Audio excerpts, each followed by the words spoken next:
आमे कटक सदर अंतर्गत कंदरपुर स्थित एक अग्रणी इंग्राजी माध्यम school Saint Xavier High School निकट में पहुँचीचु जहाँकि गत 11 तारिख दिन जवाहरलाल नेहरू इंडोर स्टाडियम रे यही स्कूल पाखापाखि 11 जन पिला बचा हुई कराटे चैंपियनशिप रे अंशग्रहण करथिले एवं सेतुरु प्राय समस्त पिला सफलता पाइछंती एवं किबड़ी यही सफलता पाया पई स्कूल एवं जो सेमानकर जो कराटे प्रशिक्षण शिक्षक पिलामानंकु किपरि भाव में प्रस्तुत करथिले चलंतु आमे सुनिबा यही स्कूल रो जो प्रिंसिपल तांको मुहरु सुनिबा से किपरि भाव में पिलामानंकु निज कॉन्फिडेंस रे रही एवं पिलामानंकु किपरि भाव में से माने प्रशिक्षण जोगाई चलतु मुहर शुणा सर सर आप परिचय नमस्कार मो कंदरपुर स्थित सेंट जेवियर हाई स्कूल रो प्रिंसिपल प्रोफेसर खरीकुल जमाका ये कार्यरत बर्तमान अच्छे ये जो कराटे चैंपियनशिप जो होता कटक इंडोर स्टेडियम रे एवं पिला माने निश्चित भाव में सफलता अर्जन करछंती जहाँकि आम एटार आसी देखी जानी पारिलु ये जो पिला माने सफलता पाइछन ताको विषय कोन आपण कहबो चाहछन ये जो कटक स्थित जवाहरलाल नेहरू इंडोर स्टेडियम रे 11 तारिख दिन जो ऑल इंडिया कराटे चैंपियनशिप अनुष्ठित होता एठी विभिन्न अंचल बहु पिला एठी भाग नहीं आमर जो स्कूल रो 11 जन पिला एठी जेतेबेले भाग नहीं ये प्रथम गिरी सेठी भाग नहीं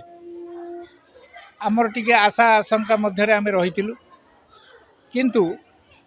सेठी आमे निजे भी जाइथिलु सेठी सब आमे निजे उपस्थित होइकी देखिलु जे आम पिला माने जेतिकी दिन शिक्षा करछन्ते आमर जो तांकर जो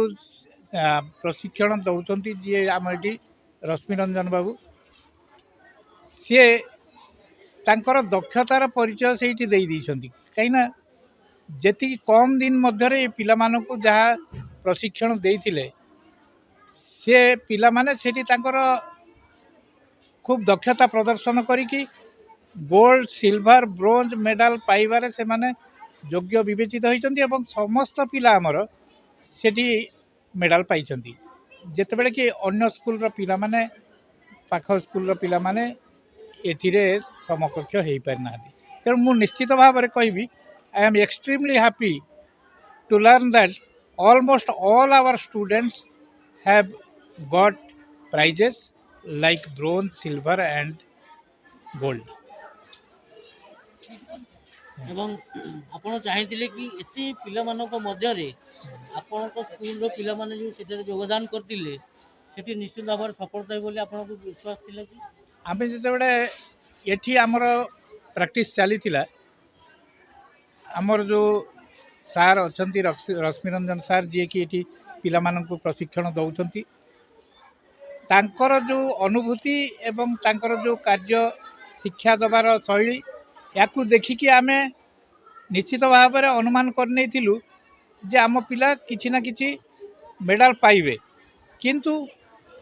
जेभली भाव में से माने एटी आशातीत भाव में मेडल पाइछंती एभली आशा आमे करनथिलु किंतु तांकर जो दक्षता यह निश्चित भाव में प्रशंसा योग्य आम रश्मि रंजन बाबूकर तांकरी दक्षता पाई ही पिला माने कम समय मध्य यह लाभ हासिल कर पारछंती एवं पिला मानकर मध्य उत्साह रहितिला जे आमे किभली भाव में भाग नबु एवं आमर दक्षता से प्रदर्शन करिकी आमे विनर हो पारिबु तेणु पिला मानकर इच्छा शक्ति मध्य एथिपई काम करिछि जदि पिलांकर इच्छा न थांता जने प्रशिक्षक प्रशिक्षण खाली देले भी हबनी उभयंकर जेहेतु इच्छा शक्ति रहितिला सेही आमको एते दूर नबारे सक्षम हो पारि। मेरे नाम रश्मि रंजन दास टीएसके पाई मु टीचर तांको तरफ सेंट जावियर रे मु कोच अच्छी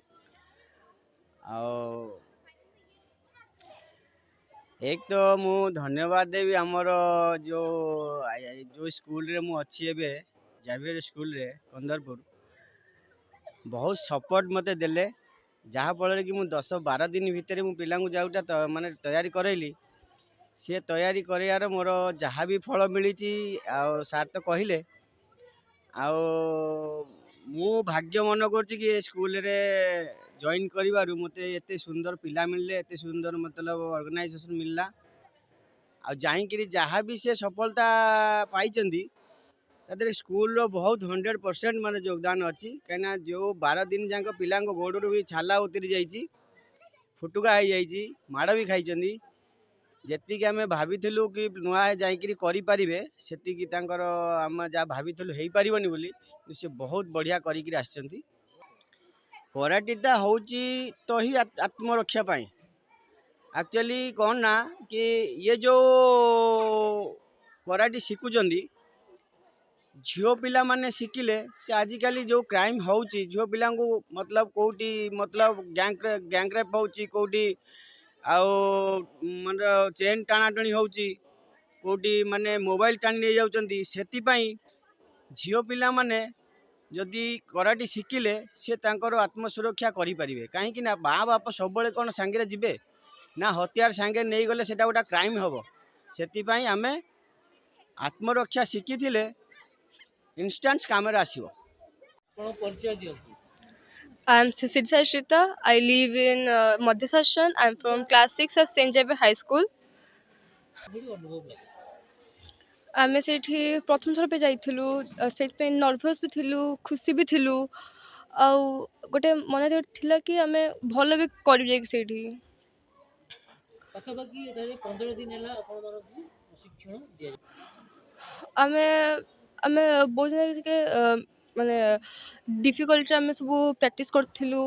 ସାର୍ ଆମକୁ ବହୁତ ଭଲ ଶିକ୍ଷା ଦେଇଥିଲେ ଆମେ ବୋଧେ 12 to 15 days ଯାକେ ଆମେ ଶିଖିଥିଲୁ କରାଟେ ଆଉ ତାର ଫଳ ମେଡାଲ ତ I want to thank Rashmi sir এইটা karate is a self defence এইটা ଝିଅଙ୍କ ପାଇଁ ବହୁତ ଇମ୍ପୋର୍ଟାଣ୍ଟ ଆଜିରେ ଆମେ ଆମ ନିଜକୁ ରକ୍ଷା କରିପାରିବୁ